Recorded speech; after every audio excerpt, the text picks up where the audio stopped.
Good evening, good evening, good evening, good evening, good evening. It's your man God of Dots back with another special episode of the Audible.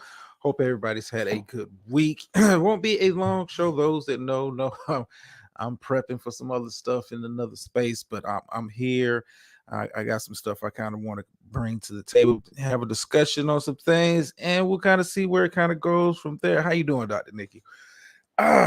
All right. Like I said, I hope everybody's had a good week. Brother been busy rounding up clips and all that kind of other stuff, and getting prepared. I'm thinking about adding some more content. How you doing, Miss Murphy? Thinking about adding some more content to the channel. I'm thinking about doing a upload on Monday.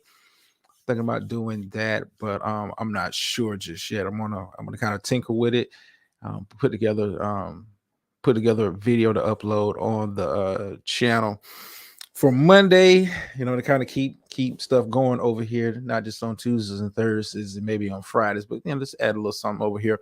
But anyway, tonight's Freestyle Friday show, I try to mix, for those of you that are new to the show, welcome, come on in and like, share, subscribe, all that good stuff that they say on YouTube. But for tonight's discussion, I wanted to kind of dive into, excuse me, I want to kind of dive into, and you kind of see the tagline there. Should black sportscasters be on code? The concept behind the Freestyle Friday show. I try to incorporate social and sports and kind of put it into a bag, mix it up, and see what I got. My own little version of trail mix. And tonight I wanted to kind of focus in on, should black sportscasters be on code? A lot of the spaces that I'm in, especially on Twitter, a lot of the people that I follow are real heavy, with the sports and that kind of stuff, have their own channels. And you're seeing this with, just the people that watch. You're not necessarily seeing it shown on TV as much. A couple of people have talked about it on their podcast, much larger people than myself. But you have seen black sportscasters have such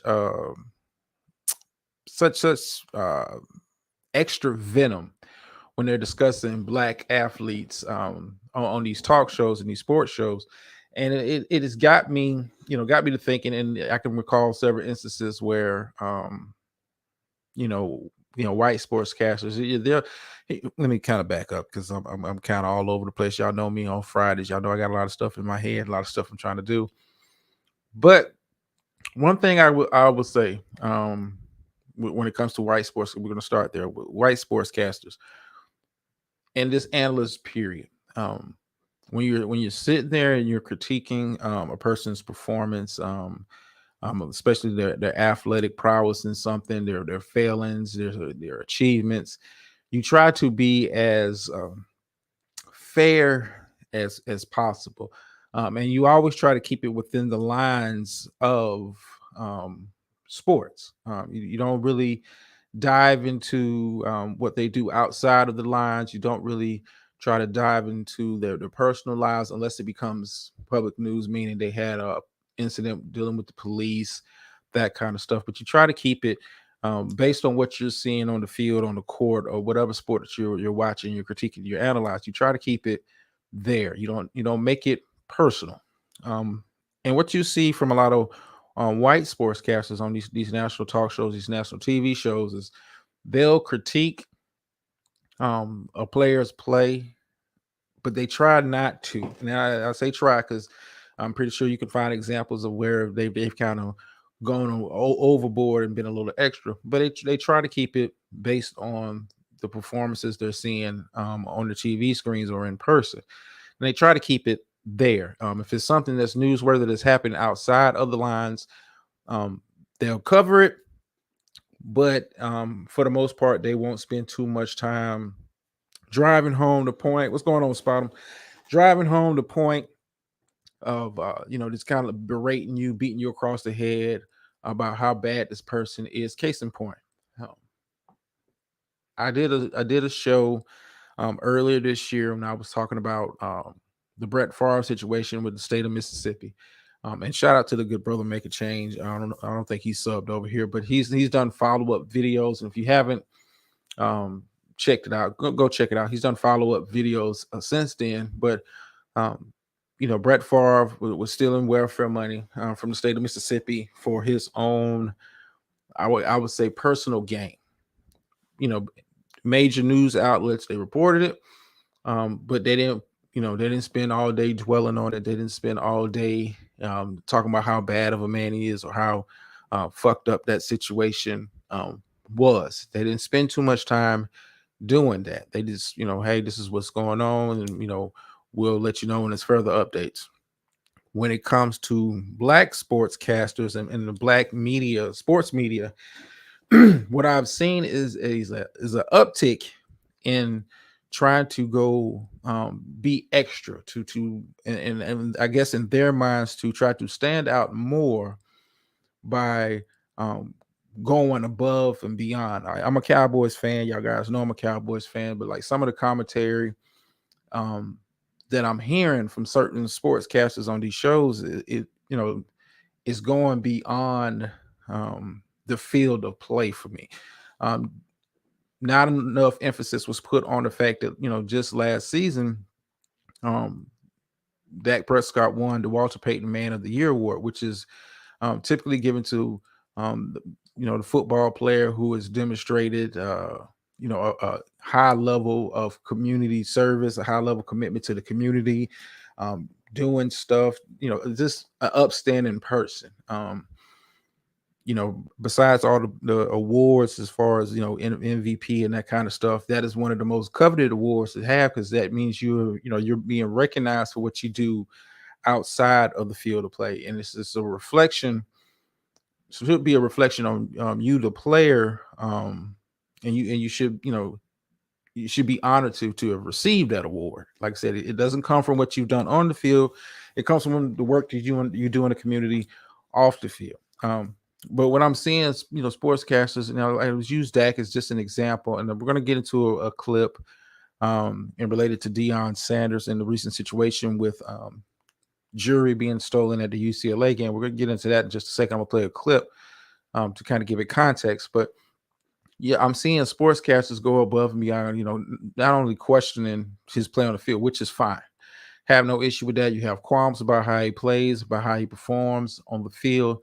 That's fine. But I'm seeing certain sportscasters like trying to, I want to stand out more. And now I'm going to try to attack him and let's call it what it is, slander and defame his name outside of the performance on the field. If you feel a player has a bad game, fine, critique it, break it down.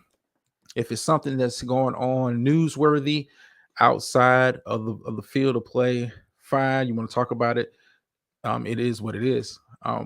But what I'm seeing is a lot of black sportscasters are not being on code. And when I mean on code is you don't see white sportscasters doing that. I can recall an incident, I want to say it was last year, um, where Skip and Shannon were having a debate on the show, talking about Tom Brady. And, Skip was so on code, and, some people was chalking it up as, he's such a fan of Tom Brady, but he was so on code, like he will, I won't, I won't, I won't slander this man in front of you. He went so far as to disrespect his co-host on national TV. He would go that far to disrespect the person that he's supposed to be working with, a person that he brought on board to co-host the show with him. He would go so far as to disrespect his co-host to stay on code. You don't see white sportscasters um, going after white athletes like that unless it's something completely egregious off the field. But even then, they address it, they analyze it, and they kind of move on. Black sportscasters, especially over the past year, with a lot of new former players coming in, feeling like they got to make a name. They're trying to get their spot up. They're trying to get their position to where they're on the Shannon Sharp or Stephen A level, as far as the kind of money they can be making, kind of notoriety they can be getting. It's like, let's be extra. Let's be extra. But let me go ahead and play this clip. Like I said, it's not going to be a long show. I think I did drop the link if anybody want to join in on the conversation. If not, you know me, I kind of rock out as is. But let me kind of play this clip. Well, before I do that, because I'm not used to doing this over here. Fair use, fair use. Let me go ahead and put the disclaimer up, and let's go. God bless you. Appreciate you and everything. I'm pissed off right now because I have mixed emotions. We won.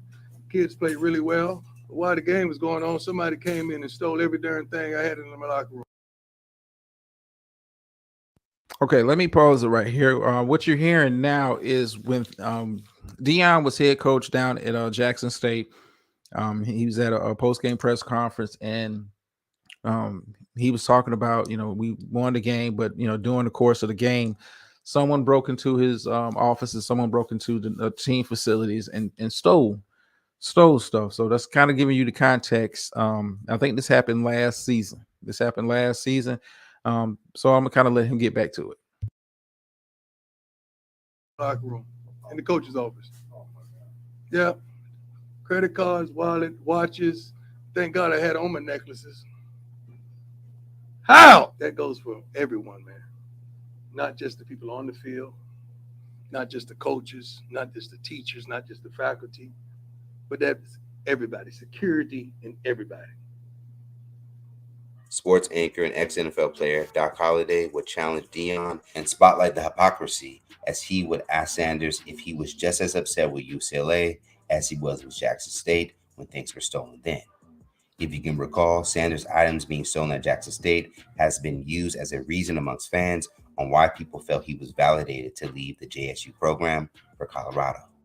Hey, Dion, Coach Prime, you may see this, you may not, but I don't know if it's a question, but I remember when you went off, when you were coaching at Jackson State, when you said somebody stole all your stuff out of the coach's locker room, and you pretty much lambasted the university, lambasted the city, and how could that happen? Seemed to be pretty peed off, and seemed to be going at the school and the university pretty hard, and the football program pretty hard at Jackson State. Now, according to reports, the same thing just happened at the Rose Bowl when y'all were playing UCLA.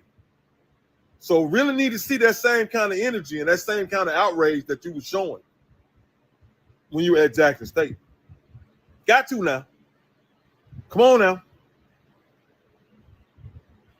Got to be fair in this now.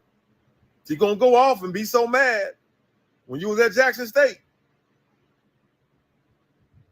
You got to show the equal amount of consternation for UCLA and what happened at the Rose Bowl if your team's stuff got stolen. Come on, man. Now, Dion will catch wind of the comment and will go on to respond. My brother, move on with your life. I have. I'm too blessed to be stressed with yesterday's inconsistencies. You're talking about two whole different circumstances. God bless you because he's sure blessing me. Holiday would later return back to his ex account and went on to respond to people upset that he would challenge Sanders about the incident. First off, let me start this by saying all praises to the Most High, the one and only God. All these Deion Sanders, Coach Prime, groupies, fans, enthusiasts, loyalists, I understand, I get it. Y'all jump to his defense because I posed the question to him. Okay, let me pause it right here. Question I have for you guys. I have my own opinion on it. If you feel like putting it in the chat, that's fine. If not, keep it to yourself. But do you agree with Mr. Holiday, who is obviously trying to get his name in the algorithm as far as the sports algorithm in referencing Deion Sanders? Or do you agree with Deion Sanders saying, hey, we're talking about two different completely different cases, two different situations. It's not the same.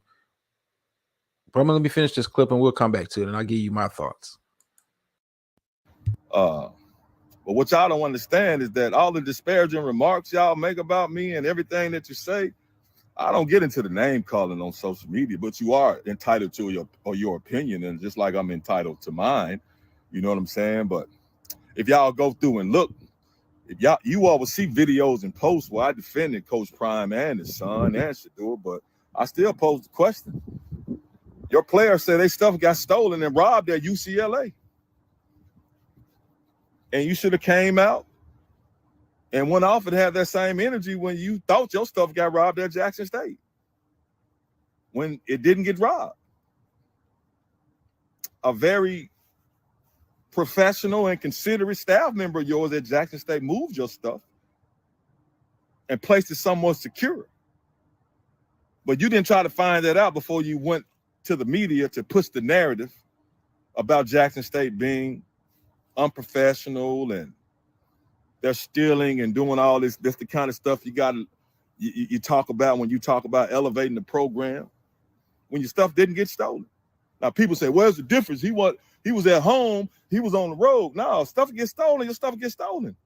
I play football, I'd be just as mad if my stuff got stolen at a road game than I would at home.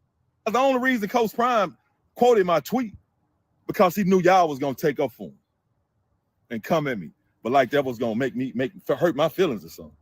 It doesn't. I only feel the Most High, the Creator. That's it. When it was all All right. We back. Let me go ahead and close this out. Man, I got too many tabs open. Y'all know me on a Friday. Let me come back over here. Let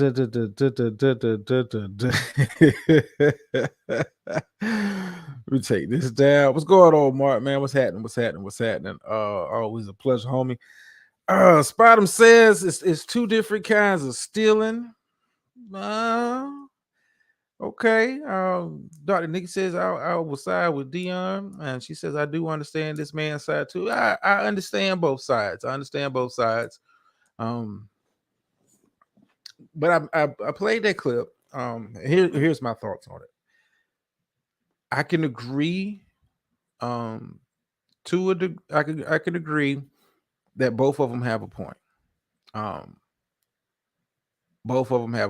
can understand Coach Prime being upset that allegedly something got stolen, and you're at home. When we're talking about you're talking about you're at a HBCU. This is supposed to be a environment for Black excellence, and you have that kind of stuff going on. Not to say that it doesn't go on anywhere else, but I can understand being upset for that. I can also get his point of view. Why not have the same energy for the University of UCLA? But I played that clip to kind of show how, sometimes our Black sportscasters, our Black quote unquote sports media tries to go above and beyond. You saw the thumbnail, you saw Jason Whitlock. Those of you who are not familiar with Jason Whitlock, he was formerly on, I think he was on ESPN for a time, and I think he was on FS1 as an analyst, and he got to the point where he was getting into it with other sportscasters, other Black sportscasters, with some of his takes, especially on Black athletes. It seems like he was going extra hard at the Black athletes and not so much the white athletes. And that's why, you see the ticker at the bottom, should Black sportscasters be on code? And I'm of the mindset of this. If you want to critique what you see on the field of play, that's fine. When you start taking it outside of the field of play, when there's not a story already there, meaning the player got arrested, players involved in some kind of legal dispute, something like that, my opinion is to stay on code. I won't get up here as a I like to call it, when I'm doing this show, I'm analyzing. I'm a fan, but I'm analyzing. I won't get up here and get to talking about a player's life off the field, what I think he's at like as a man, questioning his upbringing, questioning his childhood, questioning who raised him. And that's some of the stuff you're seeing in sports media now, especially coming from the Black sportscasters, feeling like they have to go above and beyond, have to be extra to kind of get a level of attention. And is weird, but it's not uncommon. You see this in the political realm when you get to talking about some of the scrutiny that Black politicians get from the Black media, that No matter like take Fox News. Fox News, they'll critique something, but guess what? They'll never get off code. They will never get off, even if they're facing a lawsuit. Them jokers will not get off code. Black people in the media, black personalities in the media, man, it's like they can't wait to show. And I hate to call it cooning. I hate to call it cooning. I hate to call it buck dancing, but to a degree, that's how it comes across to me. Like you're being super extra when it comes to the black man. Think about this. I'm a Cowboys fan. I've lived through the Tony Romo era. Tony Romo, for all his deficiencies, never, and this is my opinion, never got critiqued to the level of a Dak Prescott. Never. Not to the point where they was attacking Tony Romo's manhood. If you watched you watch, go on Twitter and look up, something dealing with Dak Prescott and Joy Taylor. Like her takes on Dak is I mean, it's like, damn, did you guys date? I mean, where's all this energy coming from? You didn't see that when it was, from white broadcasters when they were talking about Tony Romo. Oh, he made a bad play, but blah blah blah blah blah. But they never attacked that man in the fashion in which they attacked that. I mean, literally, how was Dak Prescott still making the news when Cowboys had a bye week? Wasn't even playing, but people like Joy Taylor, people like a Jason Whitlock, those people let me know that, hey man, that they're not on code. And when they get to talking like that, I got to get the side eye on them. Like, what is the purpose? Why you can't have the same level of restraint the white broadcasters? It's like, think about it. No one is talking about how bad of a person. I'm gonna keep going back to Brett Favre. Nobody was talking about how bad of a person this dude is, even when he was playing. Dude was a druggie. He was an addict. He was addicted to painkillers, and it was known. He was a druggie. Let's call it what it is: painkillers, weed. It's you're an addict. You're addicted to a drug. Dude was a full on pain addict. I mean, the sexual allegations when he was with the Jets, like, they reported, but they never got off code talking about how bad of a person Brett Favre is, how horrible he is as a man, even with the stuff dealing with Mississippi and still, I'm not even, let's call it what it is, stealing welfare from the poorest state in the United States, stealing welfare to further his own personal gains and aspirations. You still won't get them to talk about how bad of a man you won't get them on air. I would say that you won't get them on air doing that. You won't get them on air doing that. So be mindful of what you're listening to. Even with yeah, you may like the show. You may you may like listening to Stephen A. You may like listening to Undisputed, but pay attention.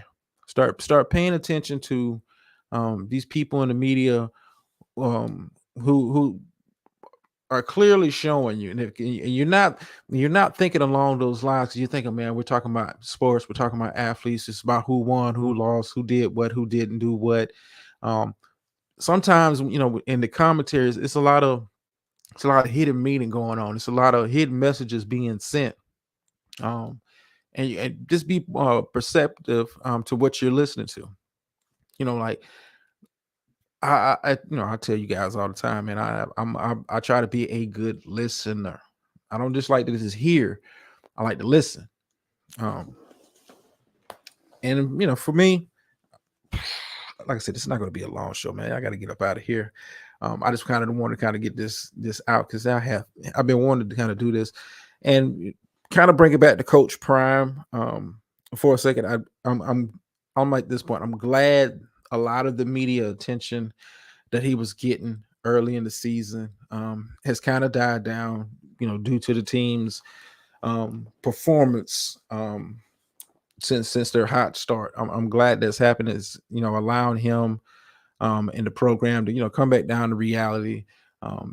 Let's keep it a buck. Colorado was not that good of a team. This is a team that won one game last year. I told you before the season started. If he got hold on, because nobody comes up without the pat down. Nobody comes up without the pat down. Welcome to the show. Hey, hey. How you doing, Miss Lady? Listen, I'm doing, take a whole lot to keep a good one down. So, but they keep coming.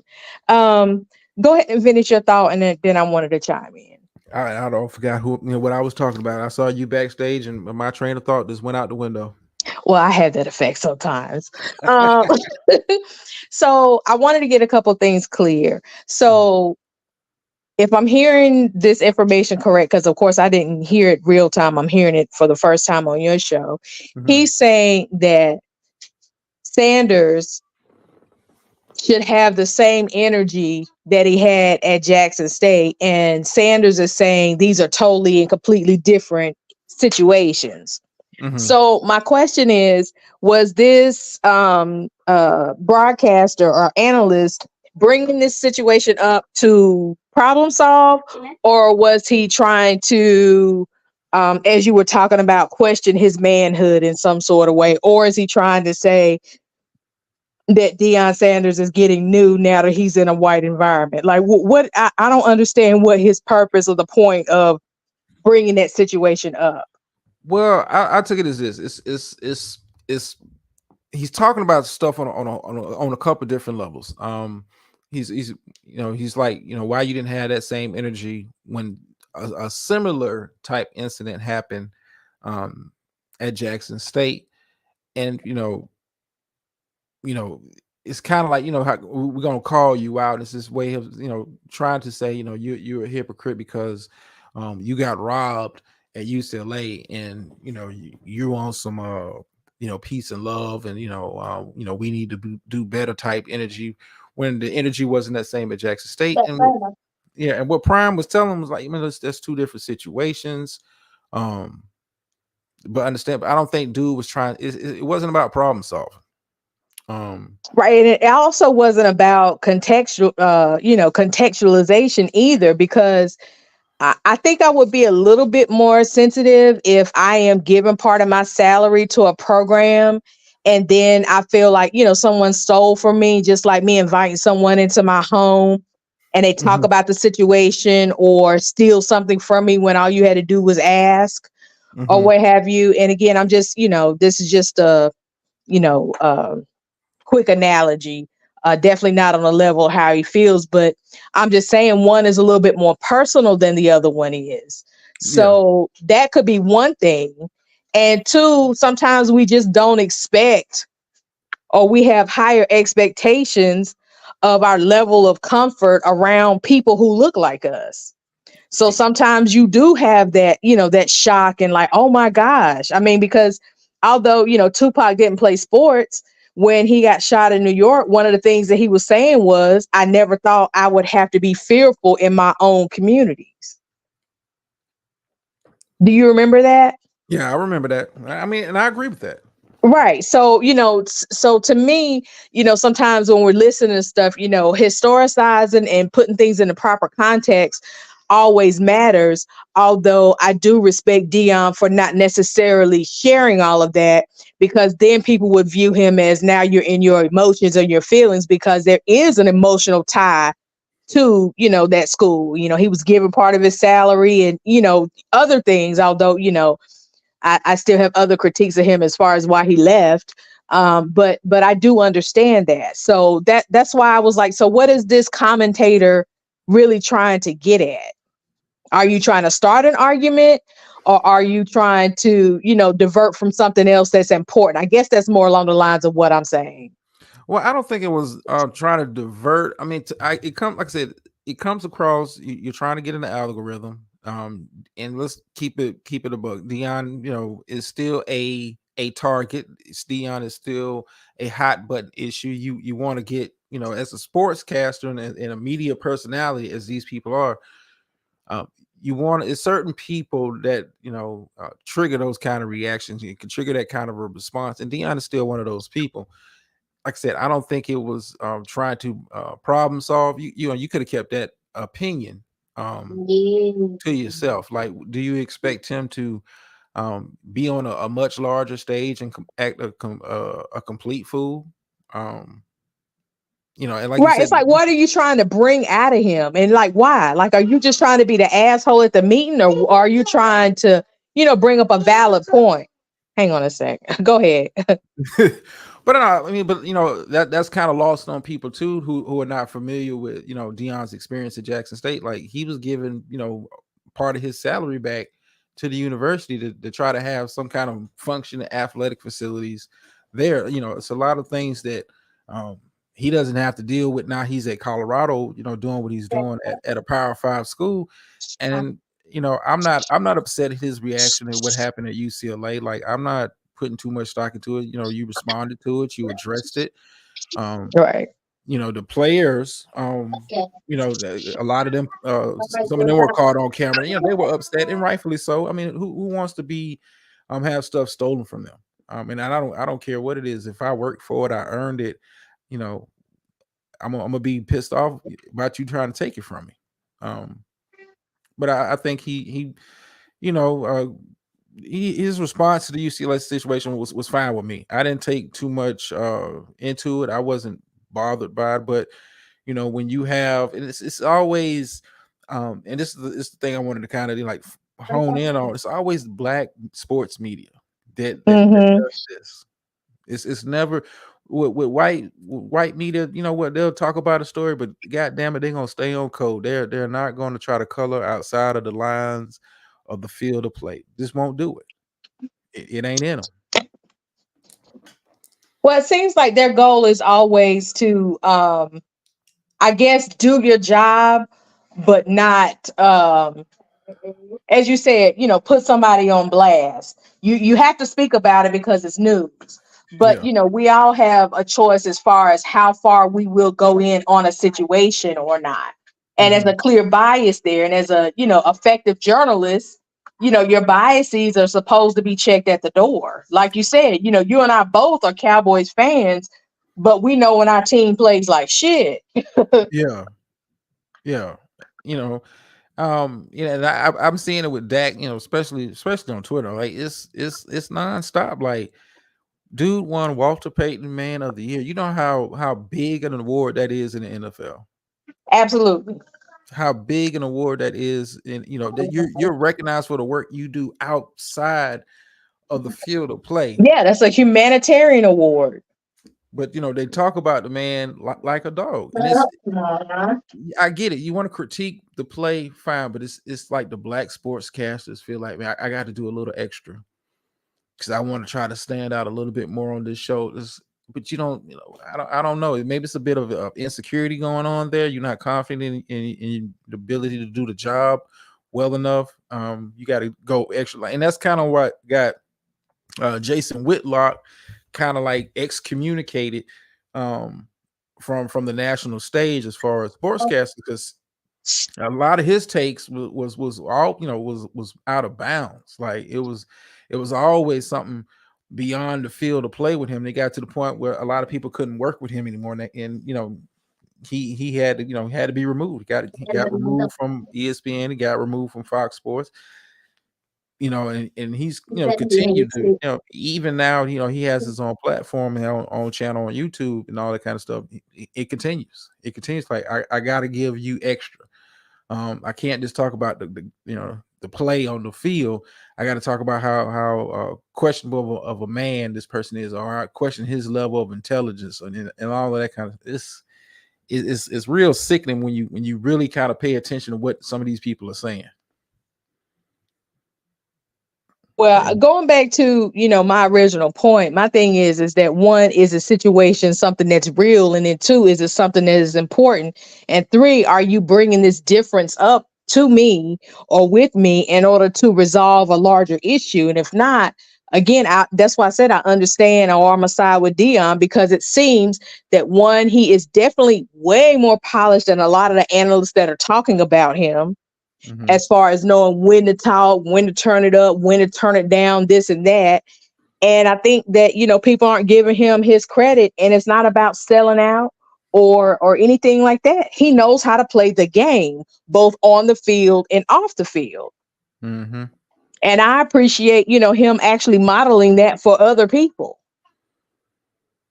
Yeah, but when you're not, some of these guys, they don't, it makes them uncomfortable. Listen, anything black is gonna make you uncomfortable. And don't be exceptional. But it's not even, it's like the white folks, they, they're learning to deal with them. But it's like Dion is making black folks, and in that sports world, the sports media world, making them feel very uncomfortable for whatever reason. I don't get it. Like, you don't have to have your pom poms out for Prime, but goddamn, you know, this kind of keep it to what's going on the field. Is, I see all kind of stuff, man. And Dion is this, and we had people calling him a sellout because he didn't go off on UCLA. Like, for what? Exactly. But I did want to bring up something else. If I could digress just for a second, it's still sports related. Go ahead.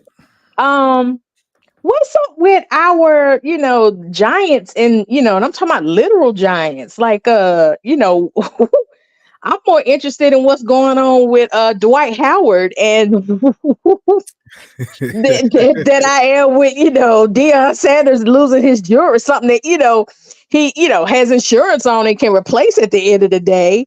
Like, what in the absolute hell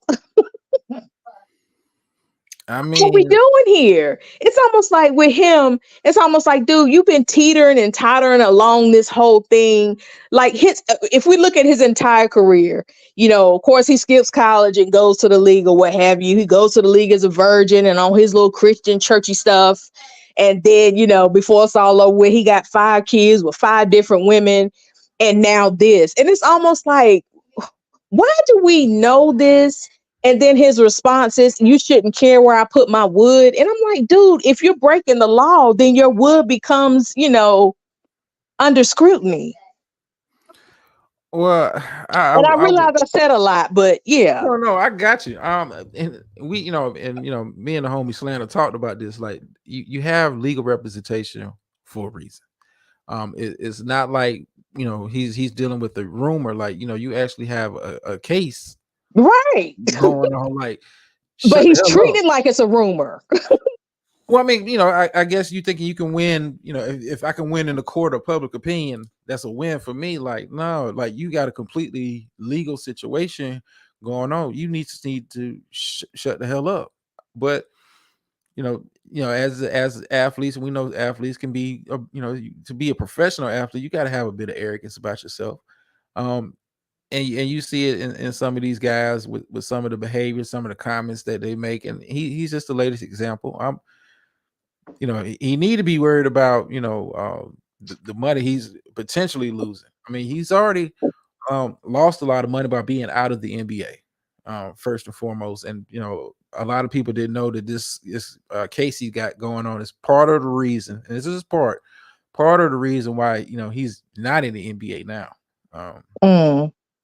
A lot of people didn't know that this was kind of going on. It was kind of like, you know, low key going on behind the scenes. Or people thought he just went to Taiwan because he was older and he kind of phased out of the league. Like, no, this is, people kind of knew in NBA circles that this case was kind of brewing, and now that it's out there, he's not doing himself any favors by being all up in the media, just making it. I mean, you're really making the plaintiff's case for him.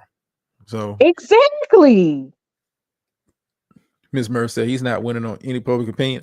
No, I mean, but that's the air, Miss Murph. That's the arrogance of some of these athletes. You would think as long as he's been a professional athlete, at some point in time, somebody would gave him some proper media training. Like, you got to learn when you got legal stuff going on. Shut the hell up. This shut up. You pay lawyers. You got lawyers on retainer. Let them release public statements. Let them do that. You don't have the cachet to try to win in the court of public opinion and think it's going to help you in the court of law. You are not Donald Trump. You don't have that kind of cachet. Sorry, not sorry. Okay, well said. Sorry, not sorry. Well, I'm gonna leave that alone then, because there's really nowhere else to go with that. It's like, but I'm just, and it's not even about your sexuality, but then it's like when you make these ridiculous type statements, then it's almost like you're forcing people, or you're trying to get ahead or throw out your own narrative that if people turn on me it's because they think I'm gay, not because of the sexual assault, that has taken place. So Well, I mean, I would say this. Stay tuned for later this weekend. Me and Slander will kind of touch on this topic a little bit in a different kind of a way. Not, okay. not necessarily dealing with Dwight, but the whole DJ academics. Um, And Saucy Santana. yeah, and I'm I've been like I like to hang out in certain spaces in Twitter, and Queen Latifah getting added to the mix is having a very you're seeing a very weird reaction from people in the Twitter spaces in regards to her kind of jumping in the mix with that. But we'll kind of talk about that on the Not a Sector show. I got some opinions on that. Okay, well, listen, I won't belabor the show because I know you got to get ready for the other one, and I sent you a little something. But at any rate, I will. I'm gonna drop down. Thanks for having me up again. I love your Freestyle Fridays and this space. In and of itself. And Miss Murph, how about you just be ready? We don't want to hear no excuses, no hemming and hawing, and we don't want to have to wait for you to come up on the panel. Oh no, Okay. no, no. She'll be right there. No, no, no. I want her on the panel before the show starts. Okay. Tell her it's gonna be the same link. So go ahead and cut and copy and save it. Miss Murphy is she's a place like a lot of people don't remember that she's been on my panel before on in the I other remember because I was up there with her.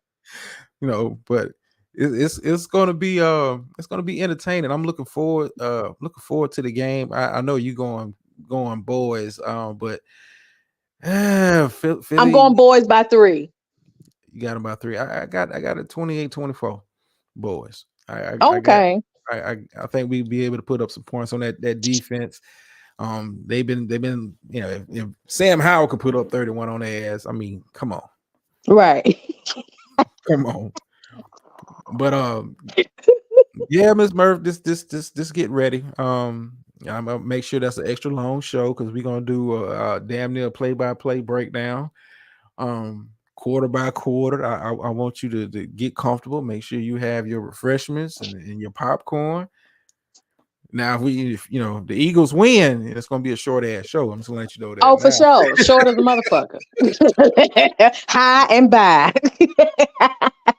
Well, at Yep. any rate, I have some notes for Tuesday because it was a couple of coaching changes in the NFL that I wanted to bring up, and some talking about some people's offensive lines. But I'll say that for Tuesday's show because it's more appropriate for Tuesday when you do your intense breakdown. So thanks for having me up. I will be in the clouds in the other space, and as I said, I love what you're doing over here. I appreciate it. I'm trying to grow in this little space, but I like it. I like to keep it clean over here. It's just so much more serene over here. Exactly. And you can actually hear people's thoughts as they text them, and, have some meaningful conversation. Again, a rarity. So I'm going to drop down and you have a good one. You too now. All right. Appreciate Dr. Nikki as always coming through the Freestyle Friday. Miss Murphy, just get ready. Tuesday, just get ready. I'll make sure we have the thumbnails and all that stuff for you, the bells and whistles and all that good stuff. But y'all know me, man. This is Friday, so you know what you know what I came to do on a Friday, man. And it's only right. I got to get ready. Got to make sure I got my best suit on because you already know what's coming. Thank y'all for taking the time to listen to little old me as always, man. Appreciate it. Like, share, subscribe, all that good stuff. Like I said, I'm thinking about doing kind of like a uploads on Monday, kind of working on how I'm gonna put that together, getting the concept for that. Maybe rolling that out at some point later this month. Like I said, I want to start adding stuff to the channel. You know, I've been practicing with my little editing skills, as you can see in other space. I've been practicing a little bit. So I want to kind of put some stuff together, you know, get some more flavor and variety on the channel over here. It's always appreciated. Let me get my behind up out of here. Y'all know the phrase, the pays over here. Sometimes you win, sometimes you lose, but every time you learn. And I'm out.